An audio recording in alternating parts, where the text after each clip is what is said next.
The Pajero is a car that's been around for how many decades?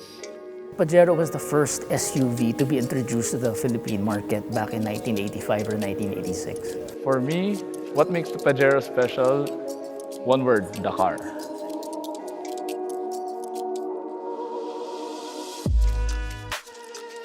Pajero is four-wheel drive. It has height.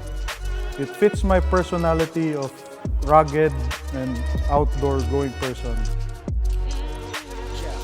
It's very versatile. It's like a Swiss Army knife. You know, it can haul people, haul cargo, can do both.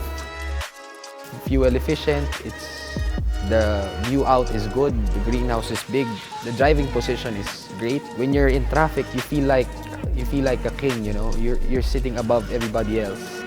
Well, the first time I saw it, it was a box type Pajero and I already wanted it.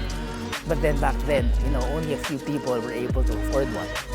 But when the Generation 2 Pajero came out, my dad, by that time, was able to already afford one. He bought it as a family car. Growing up with a car, it's been a very good experience for me because, you know, it's not just a simple sedan or anything. It's not just a simple SUV, it's a Pajero. And also its performance, like a bulletproof diesel engine. That's one of the things that makes it special for me. It's tall. I have a great view of the road ahead of me. It's four-wheel drive. It's sturdy. It's reliable. It doesn't give me any headache. I was a student back then, so every time there's floods in front of the school, people would wait for it to wade it out before they could go home. I would assess the flood, and if I can go through it, I just go through it. That's what drew me towards the Pajero. It's versatile. You can use it anywhere. I can go through floods. Everything Pajero, you think about the Dakar rally. Born and bred rally spec. Ever since I was born, yun naiisip ko, first word Pajero. And then it dominated the rally series throughout the world. All the rich people had it. So it made you feel powerful when you have a Pajero. So that's why it's special for me.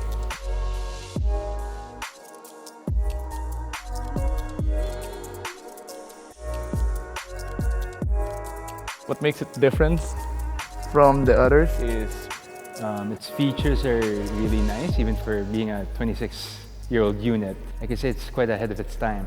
They've never let me down, they've never broken down. They're very, very dependable. They're very practical. The parts are easy to get hold of. It's the technology that attracted me to this car. So when I first spotted the vehicle, I found that it's such a beautiful car.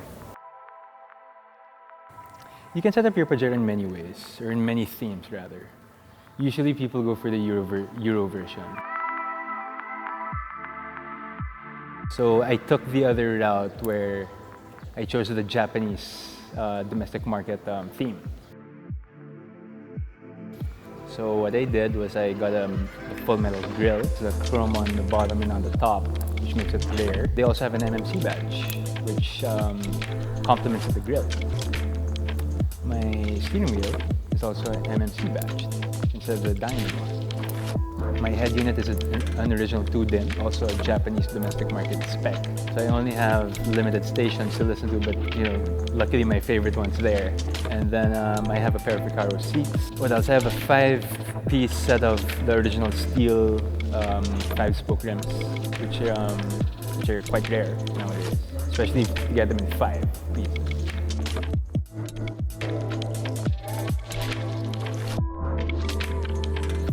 When I spotted the Generation 2, which was it had a big upgrade in terms of look compared to the Generation 1, I said that because of its modern look, it's the right car for a family.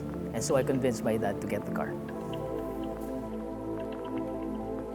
That's when we were research around the Pajero and what you know about it. It drew me more into it. There's just a lot of options that you could do, and then it can really draw you in, modification-wise and history-wise. I was like, oh, may potential pala to.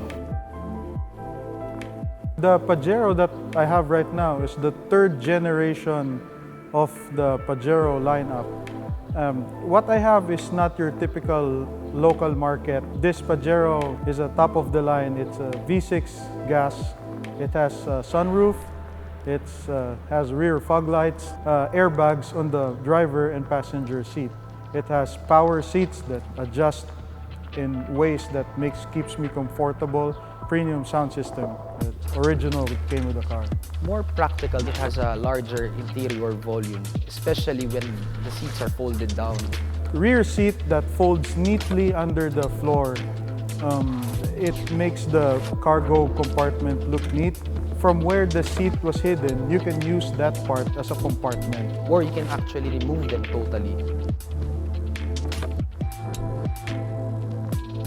Not like I had a choice, but then it grew on me rin. Kasi yun nga, my grandfather bought it back in 2000. It's a daily driver, driven by my grandfather actually. And then hopefully it gets passed down to me. And then it's been in our family ever since 2000, 2001. My dad had it for like 26 years, so I didn't have to buy one. At first, I didn't really like the car. For me, I found it too old. You know, air conditioning was really hot. It's a single unit, it doesn't have a dual. And for a big cabin and having no tints, you're really toasting yourself inside. What drew me for this third generation? The ABS, electronic brake, chassis in body, and the full independent suspension for the front and for the rear.